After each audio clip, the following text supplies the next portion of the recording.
Well, I apologize for the wind, guys. Do this the best we can, but had the opportunity. Just wanted to come out here, show you a cover crop that I put together for a guy last year. Show you what it's looking like this year. So he did have manure spread on this. So he had a manure pile here, and he also grazed this over the winter or in the fall or something. But we did have triticale in this mix. This was planted in 1st of August, last of July. And I know there is some triticale in this mix, so that's what we're seeing right here is some triticale, and I'm sure some volunteer wheat. We had some dwarf Essex rape survive over winter. And I just seen this, a little bit of vetch. I'll try and have the mix posted up right here, show you what it was. Now, is this a mix that is what's the word I'm looking for? Got a ladybug right there. Hey, oh my gosh, look at this. Look at this beautiful biomass. Look at how beautiful and luscious this is. Yeah, that's not what this is, but it's serving a purpose. And the purpose is a multi-use cover crop to fill multiple niches, multiple windows of growth with one planting. So what this is doing, right, it is providing a living rut, all right? So it's like right now, we're pumping carbon into the system.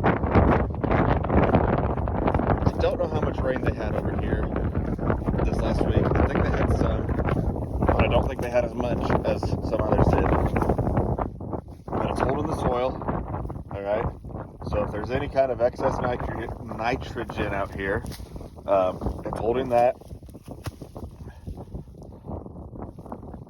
It's photosynthesizing, so it's not just, the sunlight isn't just hitting bare ground. It's going to provide weed suppression when he does get it sprayed.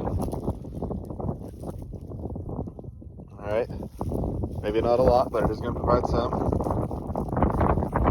Should be. I think that's a turnip. That network right there.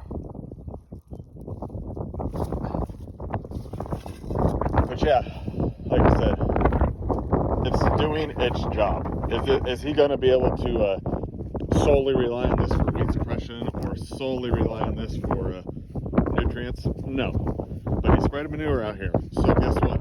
These are going to help hold that manure, compost, whatever you want to call it, in place. He's going to be able to let it grow. We get another rain, he's going to be able to let it keep on growing. If we don't get a rain, well, then he can separate it. But guess what? He still photosynthesized longer than he would have if all we put in here was stuff that would have frost killed. So, I will make sure and have it up here, typed up, what the poundage is up here. I know the rate wasn't much. The rate was a pound or less. Pound or less. The hairy vetch is probably right around a pound, is if I had to guess off the top of my head. But this isn't very many pounds of triticale. Like I said, he's got, for no more pounds than it would have been between that and the volunteer wheat, he's got good coverage. He still hasn't had to spray herbicide out here. And honestly, I think that's the first weed I've seen. This right here. That might be a weed. Maybe it ain't, but it might be a grass weed. But otherwise, I'm really not seeing anything in terms of weeds. Henbit or nothing.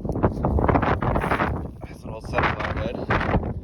So, yeah, like I said, you can accomplish a lot if you get your mixes right. And you don't have everything.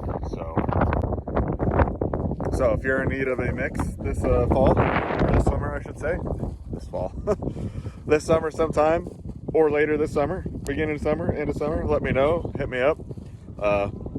And we'll see what we can work out for you, if it's a right fit or not. But yeah, what I try to do with these mixes is trying to fill the void, meet guys' demands, what they're wanting to put out.